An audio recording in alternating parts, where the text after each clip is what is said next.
Hello everyone, welcome back. This is Sarah Smith and you're listening to Raw Intentions.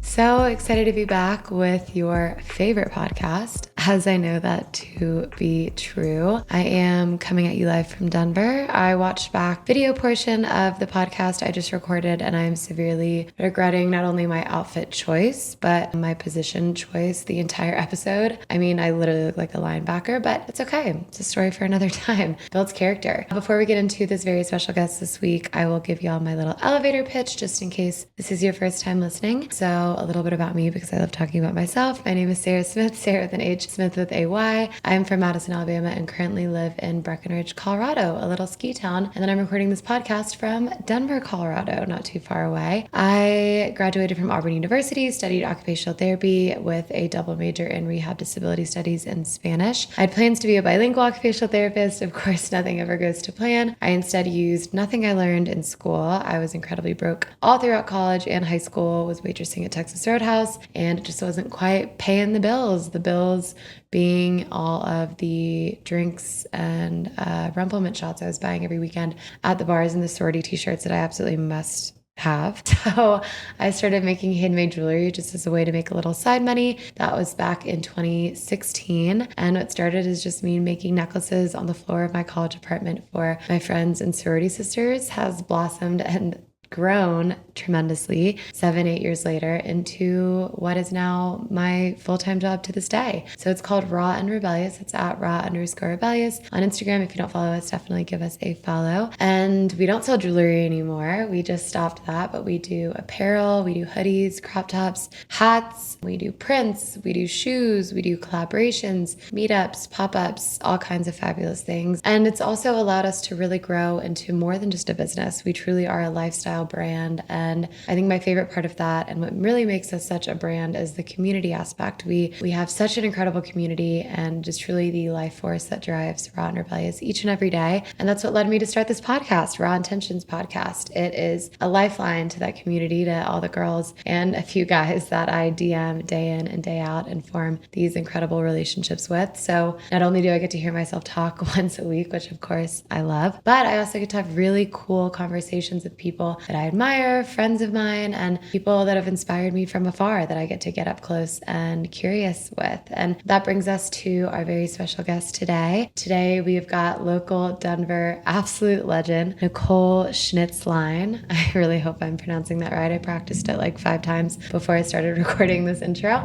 But Nicole and I met, I guess, in the last year. She slid in my DMs after seeing one of our Raw and Rebellious hats in the wild and was like, hey, we need a wholesale. Also, let's do an event together. So we met last ski season when I did a pop-up at her storefront. She has not one, but 2 storefronts, one in Denver, one in Vail, that we talk all about. But Nicole is a fucking boss, like, to put it lightly. She's truly running like the coolest boutique of all time. And I'm not normally a boutique shopper, but before I even knew Nicole, I was shopping in her store, like as soon as I moved to Denver, and have continued to do so since living here. I mean, she's created such a beautiful curated space and has cultivated community and shown such a heart for that, similar to how I run my business. So I feel like we really align in a lot of ways, Nicole and I look up to her tremendously. So it was so exciting having her on. We talk about all kinds of things. You know, we talk about moving from New Jersey to Denver. We talk about a brick-and-mortar store and what goes into that, the buying process.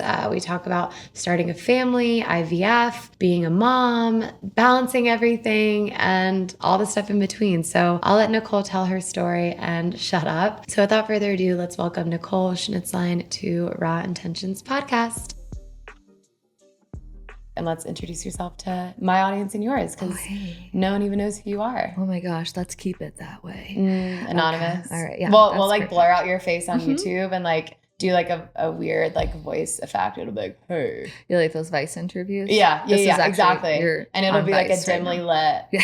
Like I'll be like normal and then you'll be like, I want like the hello. Jason mask. Yeah.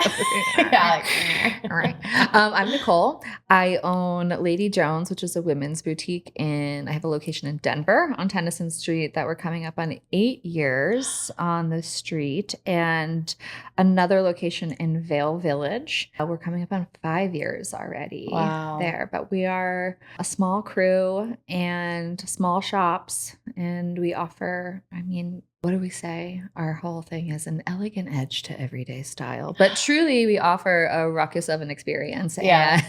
And it's just good people in a laid back environment. And our price point is about like $250 and under. A lot of things that retail for under $100. So price is a big one for us, as well as well curated goods, you know, just an offering of well-made products from good brands, local, not local, a ton of US made, but in an environment that feels pretty elevated. I love that. And I think as a consumer, again, even before I knew you, I would agree that that's how you feel. And I'm like very wary of boutiques because I don't know, like I've been in so many boutiques that don't feel curated like that. And I'm walking in and I'm like, what the hell is going on in here? And I don't mean that throwing shade. I just mean like I identify with the experience that you're talking about, because you walk in and it's like you're solving the problem of making the shopping experience fun, elevated, and easy, where you've curated all of these things and brought them together for me to just like sift through in this like beautifully well lit, well curated room with like the nicest staff ever, versus like having to like dig through a bunch of shit or not even knowing where to start. Like I feel like Lady Jones is a great like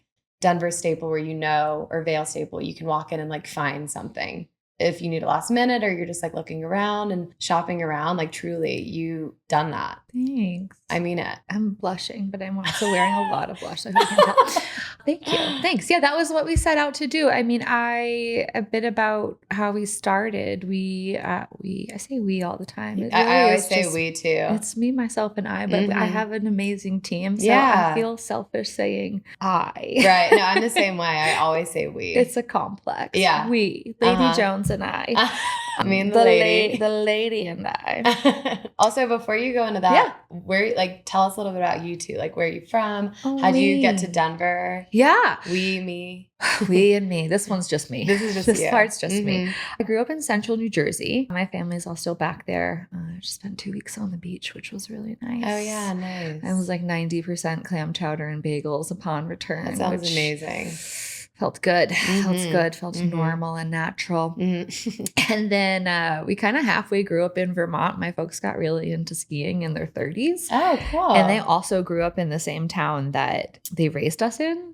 And they're like, listen, we know what goes on here. Yeah. Get out. We're taking you to the woods every weekend. So my folks had a small house in Jamaica, Vermont. I know, outside of Stratton, like southern Vermont. They would put Vermont. 3 children in the car every Friday night after work and drive us 4.5 hours to the mountains. And how many siblings do you have? I have 2 other sisters. Okay. And I'm the middle. And so we ski raced. We were all like up there every weekend in the winter. So it's weird. Like we grew up in central New Jersey, but at a certain point I was like, we went to school there and then we were like plucked away. Yeah. So we had to hide in the woods and do like weird shit together. Yeah. I think they made us freaks. So, which in a good way, a good way. So then I went to UVM. I studied at University of Vermont. I graduated with a political science major. Cool. I was thinking about law school. I got my LSAT book. I got my GRE book too. Yeah, I got the book. I got the GRE for Dummies. Yeah. That's literally as far as I went. And then I saw the first thing was like, what is an integral? Or it was like something about integrals. And I was like, I don't even know what an integral is. I'm not going to do this. I realized that it would always be there if I wanted it, and maybe I should get my wiggles out a little bit. So I moved out to Avon, much to my folks' dismay. I'd never been there. Okay. I had been to Colorado like once skiing with my family, and I was like, this just seems like a good place to go. So moved out, got a job in retail, ended up working for a boutique called Roxy that had 4 locations in Colorado, privately owned, one in Vale Village, one in Beaver Creek, one in Larimer Square, one in Cherry Creek. The owners were so lovely. They had owned the shops for 25 years Wow. and husband and wife, they just knew what they were doing at that point. So I learned a ton from them. They actually retired and sold the business while I was working with them. And I stayed on with new ownership for about 2 years. And they moved me down to Denver. I managed the 2 stores down here and was a buyer for the 4 locations. Okay. So I learned a ton before I opened up on my own. But had you always been interested in fashion? How did you find yourself? Yeah, working? I guess so. I mean, it's kind of ingrained in having 2 other sisters. I mean, I guess you could be into like sports and stuff, but we were very much like New Jersey mall rats as well. Yes, totally. My grandmother was a big part of it. We grew up right next door to her. So it's like anytime we're like, you want to go to the mall? She'd be like, I'll get my pocketbook.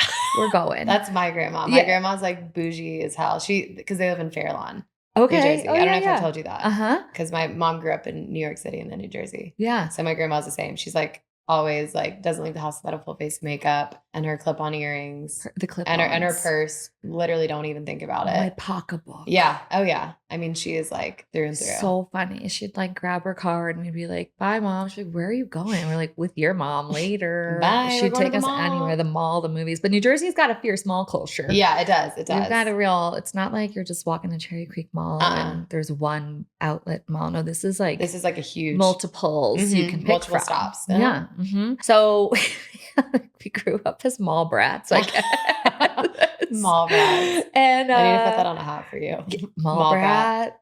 I'll take it. I'm always signed, sealed, delivered. Yeah. Put it on my head. My husband's like, another one. Yeah. Like, I'm never doing my hair again, brother. So let's see. Then all through high school, like in college, I had some summer jobs that were in boutiques. Cool. Nothing major. Just always felt like pretty natural to do. I like chatting with people and I like getting dressed. Seems really basic for most, but it stuck. And then honestly, working underneath those owners who had the shops for 25 years, I was like, wow, you could really do something with this. Like out of college, I was like, I don't know what I want to do. I just know that when I figure it out, I'm going to put all my eggs in the basket and like hit the gas pedal kind of thing. So I worked for the new owners for 2 years, learned a lot of what not to do. And I wasn't very happy there and said that if I'm going to make a change, I'm either going to like start from scratch and go the corporate route, or I'm going to take this for a spin and just see if I can do it on my own. I've been doing it for someone else for a bit. Like, let me see if I can make it move. And here we are. Wow. Yeah. So what do you think, like being under the original owners and the new owners, like what did you learn, the do's and don'ts? Because there's so much that goes into They had a great clientele. I mean, a 25-year track record is something, I mean, like it's like very monumental in retail, especially small retail. Especially in like a ski town. I mean, the turnover in Denver and in the mountains is crazy. So they really had the recipe down. Like they were very involved and hands-on. And I think new ownership just was thinking that maybe it wasn't quite as necessary to be involved. They really relied on their staff, but not in a way that, I don't think I was trained. I just like went to my first market and kind of tagged along. And if I'm being very frank, I was so kind of cringed out and embarrassed by how she was uncomfortable in the situation, the new owner, that I found myself being like, I'll go by myself. I'll do it on my own and figure it out, which is what ended up happening. So I learned what to do and I learned how you can easily make some big mistakes. And it kind of seemed like they got the perfect recipe and then wanted to change all of the ingredients, which could have worked in another like stratosphere, I guess. I don't know. Well, I think that also a big takeaway of that, and I know you instill this within your own company, is like the importance of those relationships and like being involved from the top down. Like you said, like this married couple had owned it for 25 years, you said, and everything they were doing, I mean, you can't replicate in the sense that like they are who they are and they pour their heart and soul into it and like have those relations with their customers and with their staff. So that trickles down to like the clothing that they carry and the experience you get when you walk into the store, which I think people forget how important that is. And I think that's with any business, that like personal touch, the why behind what you're doing, like having that heart in it is very much felt. Like you can't really like fake that or like take a step back and just hope that it kind of like runs on its own. Yeah, absolutely. I mean, that's a huge piece of it, right? You can shop anywhere. Mm-hmm. Yeah. You can get anything, anywhere delivered to your doorstep by Daddy Bezos's drone. Yep. You know? So it's not that our product assortment is something that you can't find anywhere else, right? Like, listen, these are all, it's out there. If you wanted it, you could find it. Right. But our job is to create a different experience and to foster more of a sense of community. I mean, that's a huge thing for us. And, you know, I want to give your dog a treat and like ask what you're doing this summer and figure out what your kids' names are. And if you forget about putting the emphasis on that, it's just a shop. It's just another store, you know? And then what's to stop you from like giving Daddy Bezos more of our money, you know, versus like going into a local shop that you know and trust. Totally.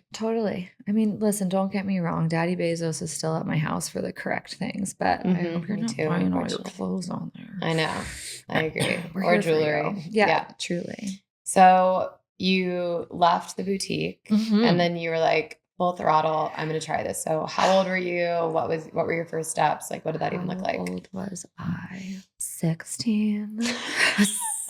The ripe old age of 16. No, I'm 36 now. So which is insane. I did not know that. 36 minus 8.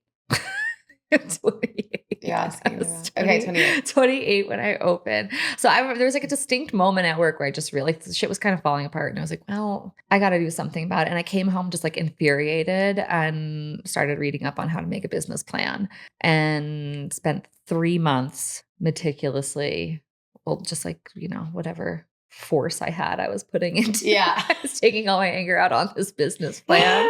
Yeah, pretty much. And then it got real. Then I quit. And then I started looking for a space. I was working with a realtor who just specialized in like small retail spaces within Denver. And I was thinking about Rhino. And this was before Rhino was Rhino. It just felt like very much out on a limb. And the story of how I actually found the space was that I got in a tiff with my significant other. And I said, please exit our home. You know those? Goodbye.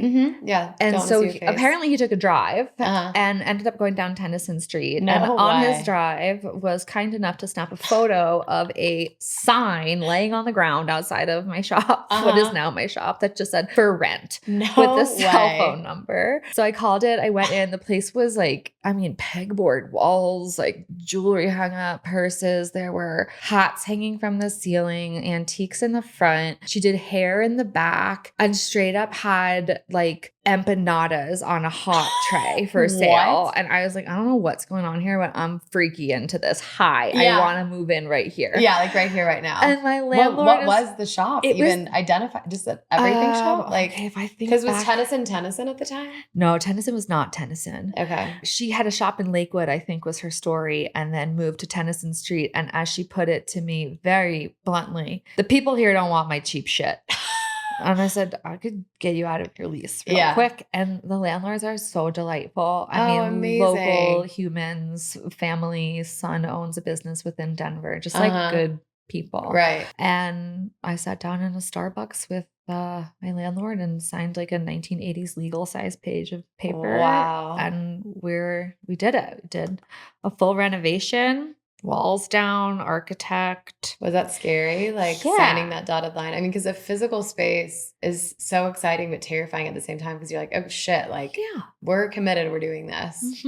Yeah. You have to make it work. Yeah. There's no way around it. And I think that that's exactly what kind of fuels the fire under my ass every day is that the longer you are, and you feel this, the longer you're working for yourself and trying to make something happen, the further away from the ground you get. Yeah. Right. And so in a track record of success, even I still get nervous because I'm like, if something were to happen, this is an 8-year where I'm just like, I own my own business, but where am I going? Right. Who will have me? And it's like, 2 physical locations now. You've got employees, you've got stuff. I mean, there's like a lot of moving parts at all times. So it's scary, like the physicality of the whole thing. But again, like you have to make it work. There's no way around it. So that my son wasn't in the picture. It was just my husband and I. So I was like a true workaholic freak for a long time. And I was fortunate enough to have an employee off the bat. The one thing that my family and I chatted about was like, you cannot go into this and not have help. Like you will be insane. This isn't sustainable. You know what I mean? Did your husband want to be involved, or were you separating he's church and my state? number one employee. Unpaid. I was going to say, because I feel like that's just kind of how it has to happen. He's my shop husband. My dad is my CFO. Unpaid. He's an engineer. Like he has a job. That's amazing. But he's my CFO. Yeah, he's got he's really good at lifting things, which is I tell him that's why I married him. You have big arms. Big man lift big things. You could pick up a lot of stuff with those limbs, you know? So he was super supportive. Your family was super supportive. Yeah, my family was wary at first, of course, obviously. You know what I mean? Yeah. But my family also, they're in business for themselves. They're in general contracting, like commercial contracting that my mom's father started the company forever ago. And it's still very much local, still very much just my dad running it. And so the thought of working on my own like that wasn't so much a scary concept because I see how it could function. Yeah. But, you know, I was 28 and I was like, I'm going to open a store. Everyone's like, okay. They're like, we're so glad we almost paid for law school. Thank you for joining Me us. also not using my degrees. I'm like, I don't know why I went to school. My folks didn't go to college, so we were like very lucky to get to go. And they, you know, they really pushed the law school route. They wanted to see more happen. And I'm like, every time I see them, I'm like, it's proud of me. Yeah. Am I doing okay? Please tell me you're proud of me. Just constantly looking for a little just something meat there.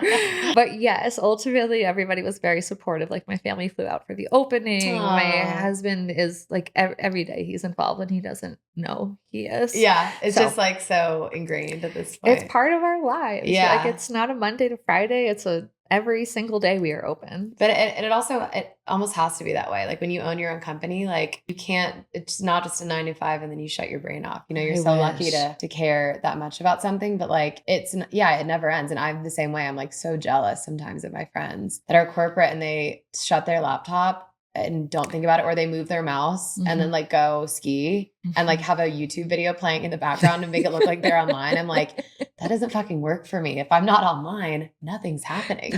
You're doing it all. That's what it is. But it's a funny trade-off and I don't think it's for everyone, but clearly you had it, you know, from the beginning, like to sit down and make this business plan, sign that dotted line, do all those things. Like not everyone can do that. If you want to, you can. Yeah. If it's for you, you can do it. It is a different shift though. Like just in having like grass is greener on the other side. Totally. Like my husband is that first one. It doesn't matter. I think it's how he gets back at me. Every single Friday, he's like, oh, happy Friday. And my response, happy Friday. Every week is for who, dog? Like, what? That is so fucking funny. Oh my God. Every week it never changes. So it's different though. Like in that, like, well, the trade-off is that, he gets to have these like clear-headed weekends where he's truly not on anyone's clock or thinking about things. But like, if I want to take a week off and go spend it with my kid and my family, I can work a little bit and manage and not have to clock in for PTO or ask someone for a minute off, you know? So, and that makes it all worth it to me. It's a family trade-off. Like it was great when it was just the two of us. I wouldn't let myself take off often, but now with a kiddo and another on the way, it's like, this is what I worked for, to have both and do. So at the beginning, you said you were very much a workaholic. So walk us through, like, okay, you signed the dotted line, you renovated. Yeah. How long until you opened? And then what did that look like? Like totally. All that. I signed the lease in June, I believe, and they gave me a little wiggle room. They always should. That space looked like love them dearly, but that space looked like shit. Yeah. I needed some help. And so I didn't have to pay rent until we opened, which was important. So I opened October 6th. Okay. 2016. Wow. And in that time, it was literally construction, but at the same time, you're starting, like, you need branding, you need bags, you need an image, you need a logo, you need a sign permit, you need hangers, you need office supplies, like you have a toilet, you need toilet paper, like all of these wild card expenses that my brain didn't quite, like I knew how to do the buying side of things. I could understand, you know, where my weaknesses were going to be and what I felt pretty comfortable with already. But man, the rat race in between was fast and furious. Yeah. And all the little things that come up. Lots of little things that add up. Yeah. And so when the Vail store came to open, I was like, you know, like we got this. We already have a brand. This is just kind of copy paste in a sense. Of course, it's so much more than that. No, but still. We did a renovation. It didn't feel quite as, you know, like I'm running around with my pants down trying to prove to somebody that I'm doing something. I mean, we literally had grand opening flyers that my sweetest friend, Courtney, who came on board with me and worked with me for 2 years, I like hit the gas pedal. She'd get out somewhere, run in and like go around the block. She'd like drop cards off everywhere that we were that. Frantic. And then you just drive away. I love that. And how did the grand opening go? It was successful. I was surprised. I'm trying to think back to it. It's so funny looking back on pictures. The shop looks naked. It looks so nude. I'll have to share some pictures. Yeah, I need all the photos. I mean, what it looked like before. And I mean, even once we got inventory, and I remember my folks had flown in. We went out to dinner with them like the night before the opening. And I went, oh, there's fucking nothing on the walls. And you probably didn't even notice. I just put clothing racks in. Yeah, and you're like, oh. And a shelving unit. And I'm like, nothing. Not a picture. Not a plant. Yeah. It was just like a freaking museum of nothing. But we got there. My dad and Travis were at like every little home goods store you could go to, and they came back with like hooks was their solution to the wall. It was like, put them up, brother. All right. I don't know what we're doing. Let's do it. That's so funny. Things you figure it out. But I think that's such a big point too, is that like even in talking with some of my own friends who are preparing to open businesses or put themselves out there in a different way, or like rebrand what they do to be more independent, it's the fear that it has to be this perfect finished product before it goes anywhere. I could laugh. Like, I'm going to share these pictures because everybody needs to see how funny it looks. Like, that's what I opened with. And you just take it from there. Like, you get the doors open and the next day is just work. And in learning, then you learn. So it doesn't have to be, but nothing's perfect. It's still never perfect, right? So as you grow and adapt, and you'll realize like what should have your attention and what,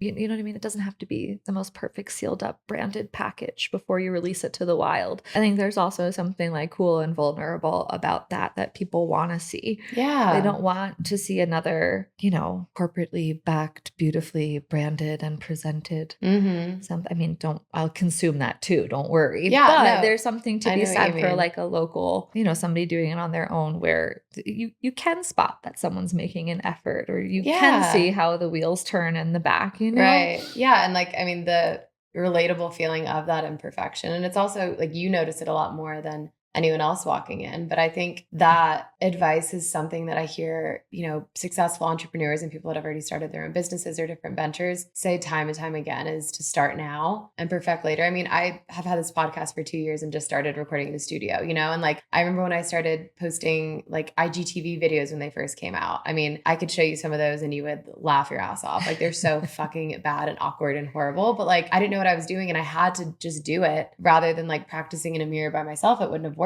And I think that's advice for anyone that wants to start anything, is to start now, perfect later. Because I mean, if you wait until it's perfect, it's also never going to be perfect. Like if you aren't looking back at your opening photos or at your videos or your style from 8 years ago and being like, ugh, like then you're doing something wrong because you're not growing. Yeah. If you want to see statement necklaces hung on a white wall with a literal finishing nail, that's how we used to do. Can't wait to see our Instagram. I mean, just anyone. Yeah. And that's Shop Lady Jones. You can go dig on back there and look at that nice white wall and the hand holding a shoe up. It's they're relics now, you know? They're relics. It's museum pieces. I'm gonna look at your IGTVs though. Oh yeah, we'll trade some content after this. Yeah, It'll make you feel better. I I'm promise. happy to. You can catch me with my pants down anytime. No, I'm not scared. and I don't delete that stuff. I love it. I'm like, that's where I started. Like, this is just how it is. And 2 years from now, I'm gonna look back at what I'm doing now and I'll be like, what the fuck was I doing? Exactly. And that's just how it works. So with buying and like filling your store with the clothing, did you already know based on your experience buying and stuff for your other boutique, like brands you wanted to work with and how you wanted to curate your store and like that, elegant, edgy aesthetic that you wanted in the experience? Was that all like decided before? Had you kind of evolved with that? In a sense, I knew I had been to trade shows before. I kind of knew what the experience was like beforehand, that it doesn't have to be set in stone. So much of it is distribution too. Okay. Like you can't just go ahead and copy paste somebody next door to you, because good brands will have territories and not want to sell their neighbors or whatnot. So there are already things that were off limits in that sense. And so much of it was just exploratory. Like at that time, everybody was using Instagram as a business platform. So it was, you'd like get on there and like deep dive and like, especially jewelry brands, like messaging people like I creeped you out, you know what I mean? Just how we've connected. I've been doing that for years. Hey, not your first what's rodeo. going on? Do you wholesale? So that was a really useful platform when I first started out. And then again, trade shows, you come across so much. And I think what I've learned over time, especially, is that like there's always something out there. Like to get so hung up on one brand is, you don't need it. You'll find something else that'll fit, Okay. I could do a whole chat about that, but to stay on the topic, let's just hold on. This is pretty good. We got this far, and this is the first time I'm buffering. No, sister, you're good. Ooh. I mean, we're our ADD selves. Also, if you ever need a bathroom break, you need a pee break. It's actually hanging in pretty good. Okay, we'll just saying. Let's just wait till this baby shifts and like jams like, an organ or something. But no, I've always been curious about the buying process. I mean, I've been to markets before, and before I started doing apparel, I used to do jewelry. So I did like the Atlanta market. I did Vegas one year. And so I've seen it from like the seller's perspective. And obviously I've met a ton of buyers, but I've always found that super interesting, like how you find brands and like what you decide to pick and if you stick with certain brands and how all of that works. How it works. Yeah. I mean, trade shows are a big part of it for our shop and what we do, mostly for the exploratory measure. It's great to have a group of core brands that you like to work with. And I think that's the most important thing. Like for us, we're small. You know what I mean? I'm not Nordstrom. I'm not Bloomingdale's. I'm not Revolve. So they have relationships. Some of our brands have big relationships with these huge buyers. But I think a big indicator as to how you'll be treated is, your first couple of orders shipping. And if you have an issue, how they resolve, how they treat you, shipping you on time. There's so much more than just the product itself that contributes to your bottom line. Right. So while you can have this really trendy, great new brand that nobody else has, if they don't have their shit together, or they're not treating you well, like your chump change, you know what I mean? Like your $1,500 order isn't anything compared to the $10,000 order that just got placed. And I don't want to work with you either. Yeah. And I don't want to be treated less than. Yeah. There's other people out there. And I think our longest standing relationships with brands have shown exactly that. Like a lot of our core lines that you'll see in store, like Citizens, A Goldie, French, Scotch and Soda, like Jenny Bird. I mean, they just treat the specialty retail side of things appropriately. Like you feel valued, you feel like your account is worthwhile for them, and they're willing to help. They're communicative, they ship you on time. Like if something goes wrong or maybe you over-received something, they'll take it back and do a swap. There's so much more that goes on the other side of it than just, selecting and curating your inventory and arrivals. So a big piece of the buying process is figuring out just not like what aesthetically you're needing, but what brands really align with what you're expecting out of them, right? Like the work you're willing to put in to land it and get it. And so those core brands that you see in our shop, they're doing it right. Yeah. They're treating the little people well. I love that. And then you'll always see new. Like we save a good portion of our budget, our buy budget for new things. I mean, I don't want to go into a store and expect just season after season of the same 5 brands. course. Good to see for consistency, right? Like good to see because we love them ourselves and want to keep showing them off and they're doing great things. But you got to have a little spice too. Yeah. Shake it up. And sometimes they're huge buying mistakes. Right. Sometimes it's just stuff that I like and I'm like, whoops, just sorry. Just me out here. Okay. No one else likes this. 70% off. Yeah. Come check us out. Big sale coming. Yeah. Oh yeah. I do the same thing. That's so funny. Well, and I feel like that's hard too, because like, how do you differentiate between like trends and like deciding the things that you like and the things that your customer likes? Like, how do you go about that? Because that would seem overwhelming to me too. So this is when it goes right back to like nothing is ever perfect, right? Yeah. Like what you set out thinking is going to work. My favorite example of this is that the shop that I started working for, that the owners were part of for 25 years, she opened as a sweatshirt and leggings store in the 80s. Oh, funny. That was her thing. And then just adapted and adapted and adapted. So like once you have a great customer base and people who are coming in, like you're going to get questions about things. You're going to figure out who that person is. So a lot of the times our question when we go to market is not so much like what is trending and more like, do we have the girl for this? Oh, like, does that girl come into our shop? Is one of the many deranged questions we ask ourselves. I like that. It's like a 3-day market trip. But because you're picturing your consumer. Yeah. And you meet your consumer every day. And I mean, if that goes even down as far as quantity, like maybe you want 4 pieces of something, you don't need 12 pieces of something if maybe you've got the customer for it, but it's not for everybody. Right. You want to show it off a little bit and show that we can do that trend, but you don't have that girl day in, day out, right? So that also will relate to how much of something that we're buying. Okay. And sometimes there's stuff that like, it's not about me. Yeah. I walk around looking like a schlub most days. You know what I'm saying? Like, see me. So it's a lot of putting yourself out of your own element and into your customers' minds. And being in business in such a great community like Tennyson Street, we get a lot of repeat customers, whereas Vail is a super different buying curve because it's so many tourists. I struggled for the first couple years trying to get that one down. Just like figuring out how to buy for them. I thought it would be way more similar to Denver. And if anything, they're almost a little more forward because you have people from all over the place, like a lot of Texas, a lot of LA, a lot of New York, a lot of Mexico City, a lot of Miami. So these people aren't just going back to Denver. Right? They're traveling elsewhere. Back home is elsewhere. So it's a totally different read. And again, nothing's perfect. I'm still learning. Figuring it out. Yeah. So what do you think in comparison, like when you think about like the consumer in Denver versus Vail, like have you found any kind of secret sauce with the two as far as buying and predicting? I wish I had a secret sauce, especially for such a sauce boss. I love a sauce, but I am not. I don't know. Denver is a super casual place. I will say that. I mean, especially being from the Northeast, was one of the things I found when I moved from the mountains. I lived up in Vail to wrap that story up. I moved from Burlington, Vermont to Avon, Colorado. And I lived up there for 3 years. And then came to Denver. Yeah. And I was like, oh, I can't wait to shop and dress and get out of me sweats. Yeah. And do something. And I came down here and I'm like, but where do we shop? Yeah. Yeah. Where do we shop? I mean, I know there's a great mall. And yes, alas, I am mall rat. Yes. But there was nothing really local. There were a couple really good boutiques, but higher price point, like luxury goods. And my young 20s, like as much as I wanted a $300 shirt, it wasn't happening for me. No way. So there seemed to be like a need for a gap to fill in that. So did I answer the question? Am I doing the question? Yeah, you are. You're answering it. Well, I guess what I was asking. Reel me back. No, literally me. I'm like, squirrel.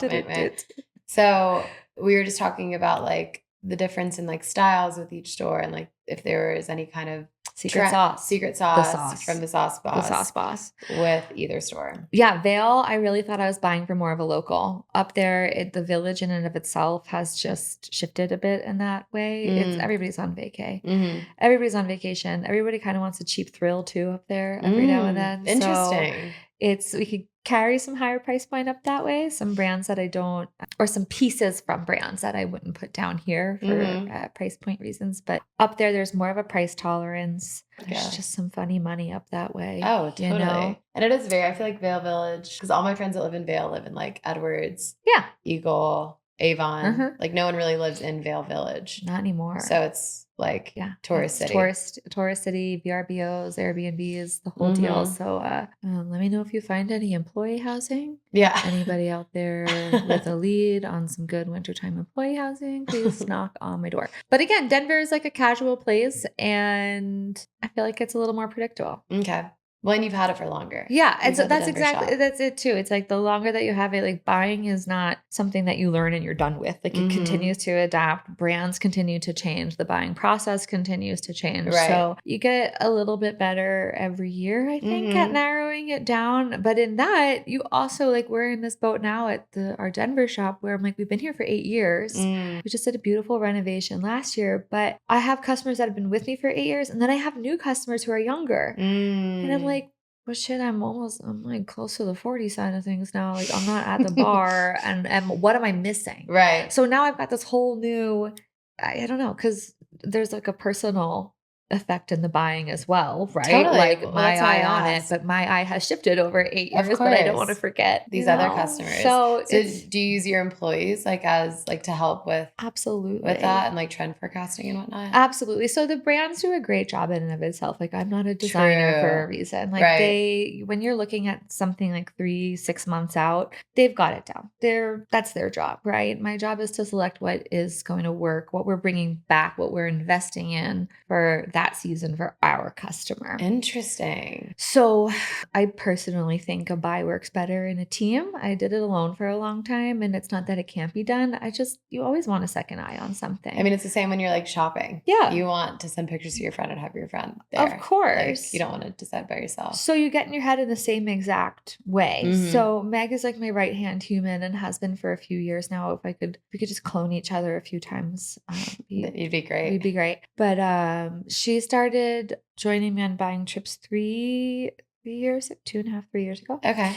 And it works better as a team. You know, it just does. Somebody else to help like know your reps and field questions. And again, just the simplicity of having a second eye around and another opinion. Like I pick things up and I'm like, home run. Yeah. And she's like, put that She's like, away. No, yeah. Absolutely not. Yeah. That is funny though. And I feel like as a founder, it's hard to find people sometimes that'll like put you in your place like that. Like you need a Meg. I need that more. Yeah. You know, like I need tell me that this is dumb. Tell me this is a bad idea, that I should not put that in a hat and that like, we don't need to do this. You know, I'm always asking, I'm like, please actually give me your honest opinion. It's hard to find. And like even that relationships like that take time to build because like nobody wants to ruffle the other one's feathers. Of course. I don't want to take my hand off the wheel, you know what I mean? And turn it over to somebody else, but it's important.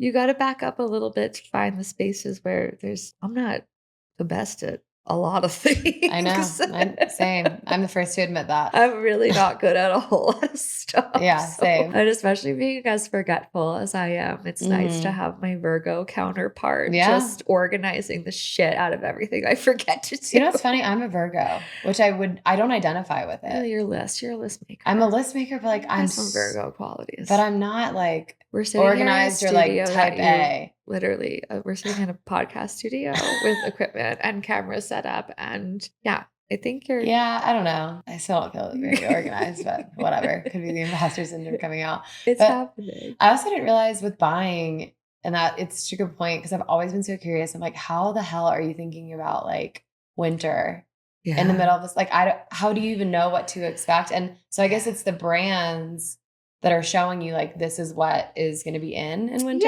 Yeah, they're pretty much all aligned by brands. Like some brands will shift. If you work with European lines, their cuts are going to be different. But interesting. For the most part, everybody's on the same market schedule. Okay, so that like helps. The trade show schedule. The trade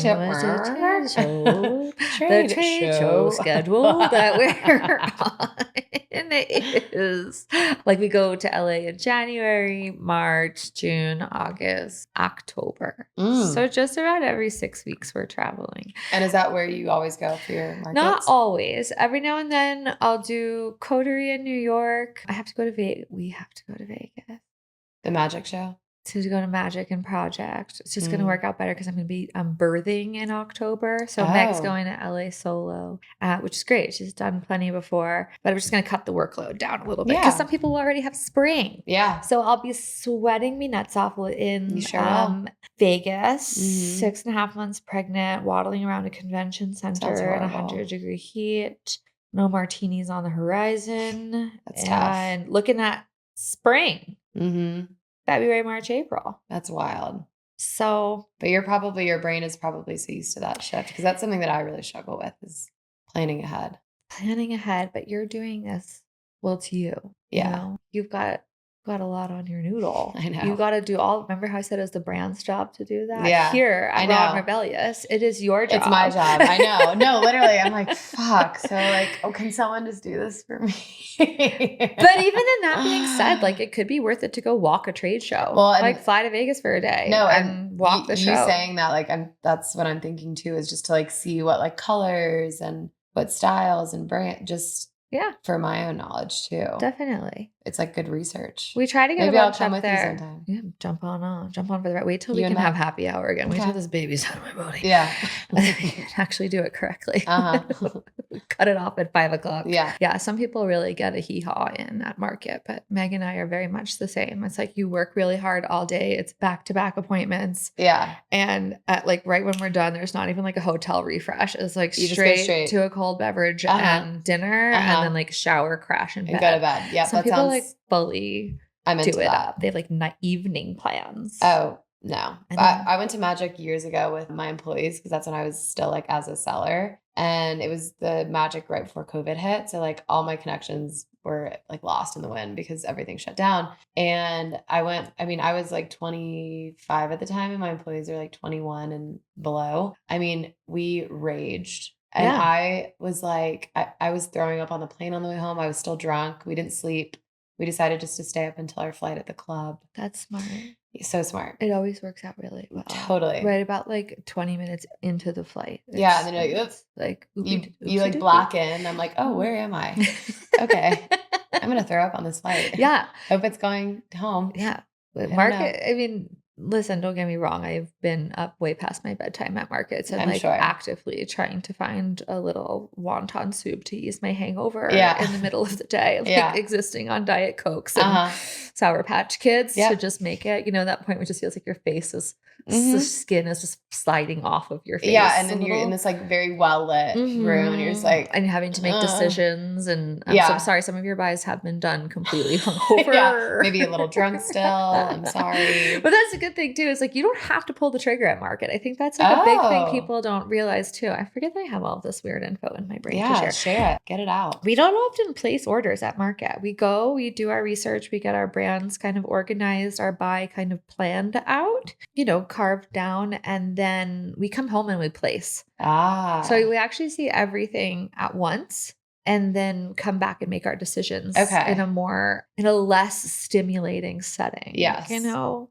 totally. There's not as much you can really think about things. It's smart. Yeah. Market's like in a bartender being like, how about one more? Yeah. You know what I mean? You're like, yeah, let's do one more. Why wouldn't I write that in 3 colors? Yes. And then you go home and you're like, I don't need that. That My is so store smart. is 600 square feet. I do not need that in 3 colors. Well, because I'm the same way, like with like the excitement and everything. Yeah. I'm like, let's do and it. I'm rich at market. Yeah. Also, what you forget is that I'm a billionaire at a trade show. Yep, absolutely. We've got it all. Yeah. Baby. No budget. No.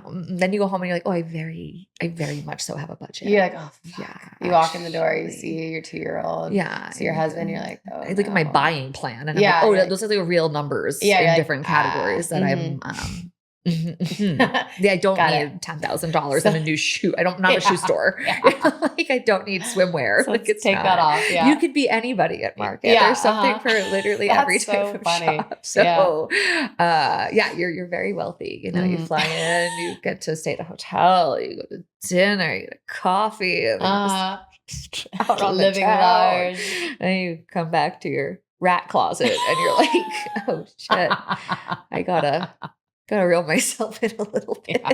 So it's smarter. I think that's the best lesson I was ever taught. Just like, don't make any decisions there. That's really smart. Bring them home. Occasionally we will, like with stuff that we know back of the book, like back of the book, what? Back of my hand? Our hand. I thought back of the book was our mutual hand. Of course, our hands. Lady Jones' hand. Mm-hmm. We'll play some things that are simpler, like like Project Socialty. It's one category for us. It's t-shirts. So I know my budget. I know what we put in. It's easy. We're happy to write it at market and get one thing off our plate, or like accessories or jewelry. You guys know we're jewelry freaks. So that I don't often wait on. I'm like, that I can be a kid in a candy store. Yeah. Or like get my tweaker eye going. So, but anything else that requires some thought, we take the work home and then we do it in our sweatpants. That's smart. I like that advice. And spend the money in your sweatpants. I never asked also, where did the name Lady Jones come from? That is not mine. No, I'm just kidding. I don't know what you're talking about. So my grandmother's maiden name was Jones. My mom's mom, the one who would get her pocketbook and take us to the mall or the movies or the diner or buy us a pack of beer. She was a shopping nut, of course. So her name was Joan Jones. Mm-hmm. Maiden name, like just straight out of my great grandmother's mouth. It was Joan Jones. And my husband calls me Lady. It's what I refer to my friends as. And it just kind of Lady Jones. Lady Jones. I love that. The lady loves it. Cool. Yeah. And I mentioned COVID briefly. That was my Vegas experience. And I can't even imagine what that was like for a physical store. Because I mean, as an online, no one was buying jewelry, everyone was buying toilet paper. So toilet paper. I was like, am I gonna have to get that Jerry for Dummies book back out? Like, I hope not. What's happening? So yeah, how was that experience for you? Because Denver was shut the hell down. Yeah, Denver was shut the hell down, and I opened the Vail shop in November of 2019. No. So if anyone with like a hefty rent bill due and a bunch of opening debt on your line of credit. Yes, that's scary. Open before a pandemic. Open those doors before a pandemic. But had a heart attack. My husband was also in the beverage industry at that time, so bars were shut. He was like furloughed for a month, just like doing yard work in tie-dye shorts, and drinking a beer at 2 p.m. And I was like, I have never hustled harder in my human what life. The fuck is happening? What is going on? Our world was and he's like, thank God it's Friday. And you're like, what the fuck? Every day. I mean, it's again, like you have to make it work, right? You don't have a choice. You know this. So with COVID, I feel like the opposite happened. Like I was super nervous about the Vail store, but it turns out everybody wanted to hit a fresh mountain air. So Vail turned out to be pretty busy. Not like, we're still in COVID numbers here, but in comparison to Denver, where we were just getting ourselves by, Vail kind of floated us for a bit because people moved there. People uprooted their lives to move to the mountains. We're in pandemic times. They had outside bars and restaurants and all this space. So it just looked a little different up there. I'm sure. Interesting. Breckenridge too was probably about the same. But I learned how to take a really good selfie. Not really good, but I learned how to selfie it up. And I basically looked at the shop and I said, well, this is all your inventory. Right. Like we're not making profit on this. We're just going to get it out the door at a crazy sale price and keep things afloat and keep some people paid. So I was trying to pay everybody to stay on at I didn't take a paycheck, I think, for the majority of that year. And would go into the Denver shop, lock the door. It was creepy out there. Yeah. It was really creepy out there. Bunch of selfies, sale prices. I would deliver to people's homes. No way. And then I would drive up to Vail, do the same thing with the Vail store inventory, drop off Vail purchases up there, and then bring Denver purchases down. It was nuts. Just back and forth. Back and forth, but there's nobody on the road. So were you online at this point? Like, or had you been online before? No. Because y'all have a website now. Yes. Was I online during COVID? I don't think so. Okay. I don't think I had a site during COVID. Okay. So you were just doing it? No, I had like carpal tunnel from Instagram messages. Yeah. So Instagram messages and Venmo to anybody who helped us out then. Like, thank you. You were like truly putting toilet paper in my house. Yeah. No, literally. And beers in your husband's hand. And beers luckily for him on the lawn. Yeah. Jesus Christ. I still never forgot that. I was like, I'm furloughed for we're doing great, brother. Yeah, you're like, all right, cool. We like in hindsight, we were like mentally ill during that time Oh frame. yeah. But it was, I don't know. Everyone's like, I dove to the bottom of Netflix. I watched everything. I was bored out of my mind. I was like, I needed a vacation. Yeah. From And a Xanax. And as Xanax, we started making pickle martinis. Those like the darkest of the dark times. Okay, I think that's when you got the lowest. Yeah, it was like KFC. Yeah, that's talking low. Okay. Fried chicken and pickle martinis as like a special. Okay. Like let's spice the night up. Yeah, you're like, okay, let's do something different. Mm-hmm. Wow. Pickle martinis. Blacked out plenty of times in my own four walls. I'm sure. Yeah. What else happened? I mean, for me personally, COVID was really hard, but I also think it doubled down our community. Like, I think like the loyalty of the community was really seen there. And I'm sure you feel similarly because I know community is super important to you. So like now when I think back on it, it was so scary. I mean, again, lowest of lows. I remember like I cried a lot. I didn't know what I was going to do. Do I need to take the GRE, go back to school? Like I had no fucking idea. But I think I like shifted from like focusing on making money and just focusing on like, yeah, like you said, getting by and like being there for my customers. And I think that has come back tenfold in the last, 3-4 years since COVID, because you have that like loyalty, because you have that like more personal relationship maybe. Yeah, no, that's absolutely with your customers. relatable. That's absolutely relatable. I mean, me like dropping off a pair of $14 mittens at your doorstep 20 minutes south. I was like, it's me out here. We actually got a really like it almost feels like we had a new wave of people and support during that time. And I mean, granted, we're part of like a beautiful business association on Tennyson Street, so there were a lot of shops nearby that we would help promote each other and whatnot during that time and what the others were doing. So, and it's exactly that. Like, it taught me so much in that sense. Like, if we could make it through that, then the rest of this is a breeze. Yes. Right. Agreed. Well, we hope. I don't know. The world's a freak show right now. So hang tight. We're not. But it was a chance to adapt and figure it out. And exactly in that, like, we're not making a profit. I'm not looking for the best year of my life, but I'm not going anywhere. Right. Like, I'm not throwing my hands up. And I think it was a big opportunity for people who had kind of been half in, half out to get out. And also an opportunity for people who have been thinking about getting into something. Totally. That have the time to do it and to have the time. Lots of time. Too much time to do it. And a lot of people like got furloughed or got let go from their jobs. Like so many people that I've talked to through the podcast and friends, like that's when they started their now very successful companies, because they were kind of forced to take the leap of like, well, I don't have a job now, so I might as well just try this out. Definitely. Yeah, when you've got the space to do it, who knows? And when everything's gone to shit, like, what do you really have to lose? I mean, that was sadly part of the mentality too. It's like, what the hell else am I going to do? Right, exactly. I can't. Same. It's not like I was up there with a picture posting a $29.99 sweater that I was going to drive 40 minutes south to drop off. I was appreciative of it, but I was like, this is what we're doing now. Like, well, this is it. This is my new reality. Yep. It coming back. And the year after COVID was bonkers, truly bonkers. I mean, for a lot of people in that way, there's a massive push to shop local and support your local. Local was the push. Yeah. No, but and even during COVID, like there were tons of initiatives to, buy takeout from your favorite restaurants and all those things too, just to everyone, I feel like, banded together to try their best to support. Yeah. So, I mean, it's all perspective, Small right? business. Like when you're hit with the shit fan, like what are you going to do with it sort of thing? And my answer was just work your ass off until it's over. So... And then after that, is that when you decided to do more online? Because you have a website. Yeah, we got a website up and going. And again, like the grass is always greener on the other side. Like you have such an internet presence. Yeah. And I'm like envious of it. It's amazing. It's incredible. It's so not my wheelhouse.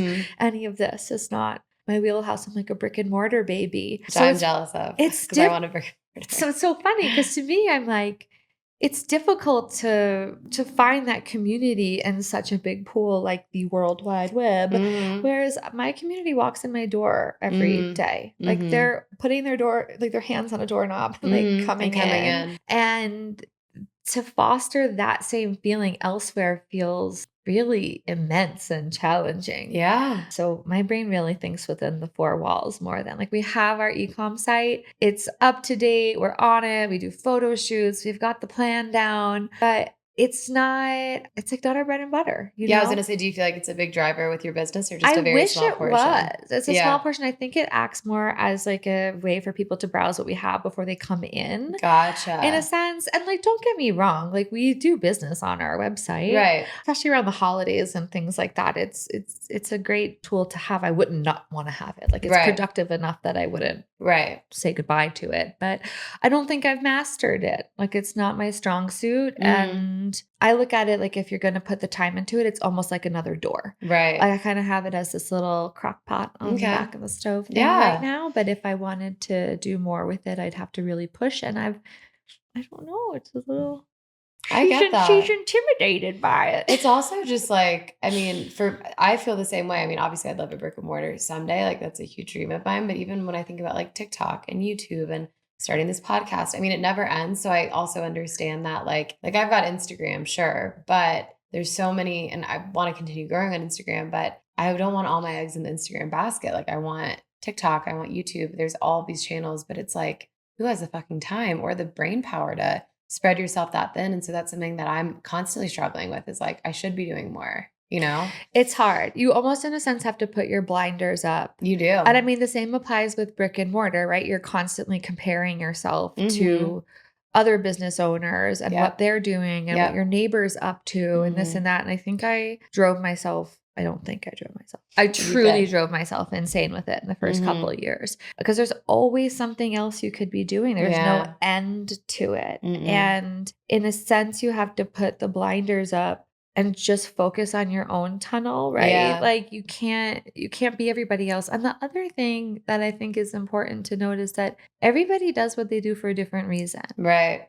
You know, like maybe that doesn't apply to a corporate sphere, but in this world, you do what you want something out of your business, and what that want is different than what my want is for my business. And, you know, in meeting so many great members of our small business community in Denver, it's so true. I don't have one friend with a shop who wants the same thing out of it or treats it the same way. Of course. So to compare yourself to someone who doesn't have the same end goal it's just a waste of your energy. And well, it's energy that could be put towards your business. And I think the sooner you do that, the sooner you also realize that like someone else's success, rather than comparing yourself or wishing you had that, number one, if someone else has it, that means you can have it too. So like, you know, switching your viewpoint in that way. But also I think early on for me, I got so caught up in that comparison that it would keep me from like collaborating as much as I should have, or like actively cheering people on. And like energetically, it's all going to come back, and one person's success isn't going to mean that you fail. Like you can all grow together. And so I think that being caught up and not having blinders on, I've been through that. And I think it can hinder your success. Absolutely. Yeah, you trip over yourself. You're just over, and like no one even knows what race you're running in. No. They don't know that you're running thinking about them. They're alone. Thinking about you. Yes, exactly. Like, what the hell is she doing down the street? And I'm like, oh my God. Yeah. Oh my God, I hope I don't see them at the coffee line. Yeah. Like, they don't fucking care. Yeah, They no one really cares. don't. No one cares. Yeah. And I think the easier you open up in that way, like more, just like you said, more comes to you.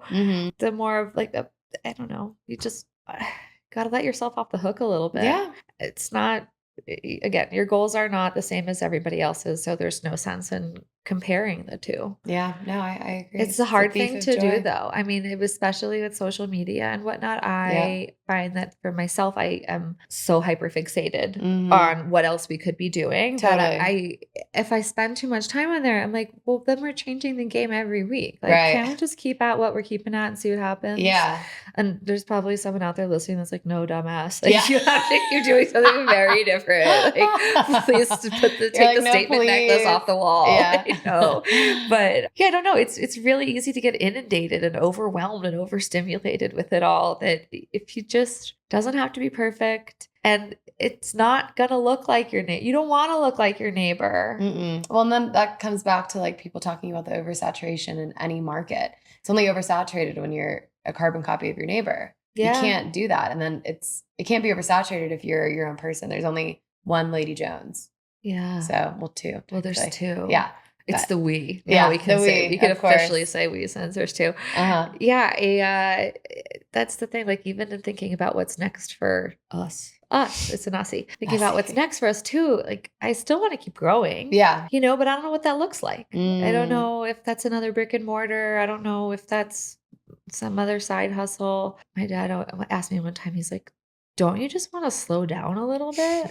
Like, for what? You're like, no. For what? I love it when my eye twitches. I love it when I'm up at 3 o'clock in the Yeah. morning. I love it when I have lists of things that I can't find. I love it when I don't have time to walk my dog. If Yeah. it's really working for me. Exactly. I thrive in chaos too. I totally get it. As much as I bitch and crybaby, as much as I'm a crybaby, I wouldn't have it any other way. I'd be bored. I've never been bored in my life. Like I don't want to be. I don't ever want to be bored. I think I'll always be doing something. So in that, if you decide that that's the person that you want to be, then you're not going to mess it up. You're not going to fail. Like it might look different than you thought it was going to. So how do you balance it? Like when you think of like your days, your weeks, do you have any routines? I mean, you've got, and also we need to talk about your skincare because it's not great. hell. This is called pregnancy hormones. Yeah. Is that the glow? Monthly dermaplane. I don't know. Okay. Dermaplaning. Yeah.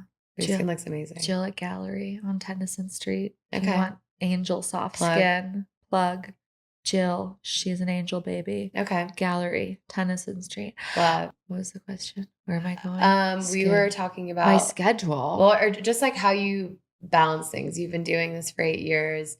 You have a kid, another one on the way. Like you've got a lot going on. You've got 2 stores. So I know you've got employees and stuff too, but I have a killer team. I have a really, like from the bottom of my heart, an amazing crew. Like the wheels would not turn once I learned how to. It's like come in waves, right? Like you don't just wake up one day and this is your business. Like it's come with chapters of my life. Things have shifted. Of So course. At first I wasn't married and work was my baby. And then I got married and I was like, oh shit, I think I might be ruining my marriage because all I'm doing is working. So then I set it upon myself one year that I was like, I am going to have at least one day a weekend off. Like I need to spend time with my partner. That was a goal one year. Like they're not things I put pen to paper on, but like the beginning of each year, I'll kind of think about what I want my life to match up with and try to just put it into practice. So when I finally got pregnant, it was like, well, yeah, you need to figure some shit out. Yeah. Like you cannot you got 9 months. You cannot be this involved. Yeah. So it really was like a whole gap of time of just trial and error, like letting my hands off the wheel, trusting other people to do it, seeing where the dust settled, and like teaching training and just improving our crew and trusting in them more, giving them more responsibility and myself kind of backing up a bit, which, it's led to, I'm not in my shop as much. And it's my favorite place to be. There's nothing better than having like a full merch day with your favorite music on and customers coming in and getting to use the creative side of your brain. But totally, in that I don't get that as much, but what I do get is work from home days and being around for my kiddo and at 5 o'clock, I gotta start dinner or someone's gonna make dinner. Yeah. Or like Shake Shack's bringing me dinner. I don't know, something's, there'd be food. Something's happening. And like a bath for my kid and story time. So it's shifted over the years. And obviously with a kiddo, the last 2 years have been the most noticeable.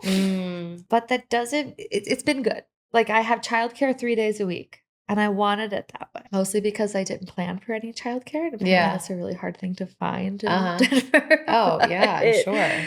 But I wanted to be home with my son while he's so young. So figuring out how to be most effective in like 3 full 8-hour stints of work. Interesting. And then the rest of it's just like this shit show juggling trade-off. Because like my weeks don't look the same. Like your weeks do not look the same. Right. And there's travel involved. There's different cities involved. There's all of these other things and hats that we have to wear. So there's this constant juggle of like my husband and I just like, well, you got weekends off. So I know I have some coverage if I need to do something. So it means I might work on, I'm at my desk on the weekend or in the shop or hauling ass back and forth to Vail on like a Wednesday morning and getting back before 2 p.m. to finish the shit I have to do. But it's been a real juggle, but it also in that has created some space for myself. Like I feel like now I have a very clear delineation of what is home time,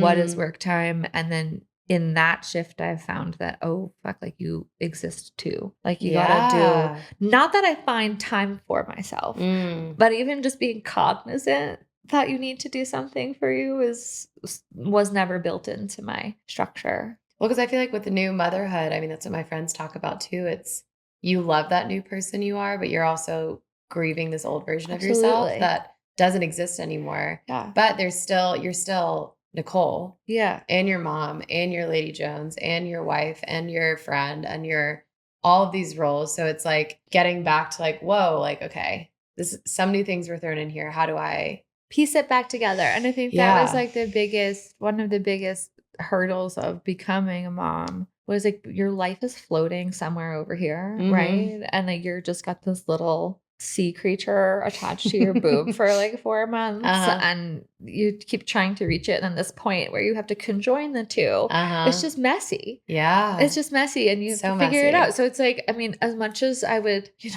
plenty of days I'd love nothing more than to not have to think about the clock and kick my shoes off and go to happy hour and turn it into dinner and turn it into a nightcap and like sleep till 10 o'clock in the morning. It's not on the cards right now. And I saw you like leave the room for a second. You were at that nightcap. I was there. My nightcap was always at Star Bar. So someone visit, make sure they're still okay without me there. Like, where's Nicole? They're like, oh, hang out my mouth at least 3 o'clock in the morning. Yeah. There was a time. And it'll come back. It'll come back. And even when like everything's a chapter, right? Like, and once I have kids that are in school, I'm going to have to figure out how to reintegrate myself back into my business more fully. So everything's shifting when you're in it for the long haul. It's just like having a small business, it's not work over here and life over here. Everything's in the pot mixed together. So it's just constant pivoting, constant changing how you do things. Yeah. Yeah. Mania. A lot of mania. What they call it. Like masochistic mania. Yeah. And just being okay with like being like, this is it. What else are we going to do? It's a big piece of it too. I mean, even learning like, stuff can go on forever. You're never done. The list is never done. So calling like a quit time. Yeah. Like even last night I caught myself working till like 6:45, which in past years would have been nothing. Right. But I'm like, oh shit, I got a kid I got to put to bed. And also like I go to bed at 8:30 now. Yeah. What are you doing? Yeah. No, absolutely. Go eat some dinner, go to sleep. But you get caught up and it's like, you've got to put the end time on it for yourself because there's always something else you could be doing. Totally. And if you don't make the space for yourself, you're going to go fucking nuts. Yeah. And I've been there. Yeah. And but I still do that. Yeah. And I think it's also has to do with us just like constantly doing different things and traveling. Like I have a horror for routine. I love a routine, but it's hard because I'm like in Denver this week, right? And then I was in Steamboat last week, and then I go to Jackson Hole for a pop-up, and then I'm traveling for personal travel because I've always got a million weddings, and I love to travel and things. It's always like recalibrating and refinding that balance in wherever you are. Yeah. And like to me, it's always shifting the importance of things. Like sometimes I'll catch myself being like, okay, well, maybe I'll wake up at like 5 a.m. and go for a run, and then I can shower and do my hair before this. And it's like, or just fucking sleep. Like you don't actually like, why are you going for a run? And I'm like, totally. Why am I going for a run? Like that doesn't make any sense. I need an extra hour of sleep. It's the hardest thing to do. And it's like always thinking like, because everything can seem so important. And my ADD is always pulling me in a million different directions. And then all of a sudden it's like an hour goes by and I'm like, how did I get here? Yeah. So it's reeling it in. It's hard to remind yourself that you're the only one putting the pressure on yourself. Yeah, I'm always reminding myself that. Get it. Like if Trav comes home and he's like, oh shit, like I'm really behind on some things. I got to come off. I'm like, you got like 4 bosses breathing down your neck. Like I track this. Right. You know what I mean? Yeah. At the end of the day, we are selling clothing in like a fun environment. I'm not performing brain surgery. Right. I am not your legal counsel. Thank God for everybody, honestly. It's at the end of the day, it's okay. It's only the pressure I put on myself. And I think some of that is healthy and good and the reason that we've been successful for a long time. But you got to cut it off at a certain point if you're going to be able to breathe. Yeah.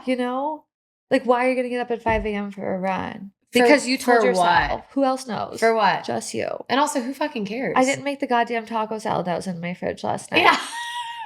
I ordered Shake Shack. That's okay. And you know what? Who knows? cares? Me and my husband who ate a And double now cheeseburger. the millions of people that are going to listen to this podcast. And millions. Millions. Millions. Yep. Millions are famous. Millions and millions. Ask, believe, receive. Yeah. I don't know where that came from. Kim Zolciak. That's okay. Just bravo. That came from a deep place. I was like, where are we? What's happening? No, but I mean, you crush it. You've built such an incredible thing. And I feel like I'm learning so much from you. You're a little bit ahead of me, even though I feel like we're the same age. We're also like in totally different phases of life and in different businesses, but also similar. And we align in so many ways. And I've loved working with you and getting to get creative together. I sent off some really fun ideas for the possible hat collabs we're doing in the future, which I'm not telling you. I'm going to show you. I just needed a surprise. But I told Sarah that I could not. I've been like blowing her shit up all summer. I'm like, we should do a hat collab. We should do a hat collab. And we see each other in person. She's like, look, you come up with the ideas and you show them to me. And then we'll go from there. I was like, I have no brain cells. Totally. So I brainstormed the other day. I took a little like mood board stash. So I came up with some really fun things. I think you're gonna like them a lot. I'm so excited. And I was like absolutely stalking the shit out of you when I was doing this podcast and like doing my little research. I was like, okay, what can we do that'll align? Yeah. So it's gonna be really cool. So look out for that. Okay. For you and for everyone listening. It's gonna be cute. Sarah could take all the credit. No. You heard it here first. I've done jack shit. No, literally nothing. You created the brand that I'm getting inspo from. So that's so cool. Yeah, it's give and take. But no, I mean, it's been so fun like seeing you grow, and I'm so happy to know you, and I'm excited to see you continue to grow. So tell us anything to look forward to, anything next other than you birthing a human life. I am birthing a human life in October. I'm going to have a little Scorpio Halloween baby. Cute. Debating whether it's too much to bring a new baby home to like fog machines and spooky music and like dead things on my porch. So come by to trick or treat. It's really where it's at. But new things coming up. We're going to survive a ski season and Vail winter with the newborn. One more time. Catch me out. I'm packing breast pumps this time around. I'm not doing an hour and a half out and then back. Okay. To the house to feed a baby. I will be out breast pumping with a beer. That is the goal. Good. Okay. It'll probably happen like twice. I'm going to hold you to it. Okay. When we do our pop-ups in the winter. I'm ready. I better see that. I got to get my house. I'll take a breast pump too. Okay. You take one too. Yeah. Put them in. And we're stewing on a couple ideas locally here in Denver that would come up in the next year or so if things come to fruition. Exciting. So stay tuned. And where can everyone stay tuned? Where can everyone find you online and in You can person? find me personally tucked away in my house in this desert in your rat cave. like sweating in my rat closet. So hot here. Our shops are on Tennyson Street in Denver. So we're 4016 Tennyson. And then up in Vail Village, we're in the Lodge at Vail. So right across from Sweet Basil and Lululemon and all those goodies. And then online, we're shopladyjones.com and Instagram shopladyjones. Do you have a personal Instagram? Yes, it's N Schnitzel. Okay. Because my last name is very long. How do you pronounce your last name? Schnitzlein. Schnitzlein. My husband's last name is Brown. And I was like, listen, we got to talk. It was his idea.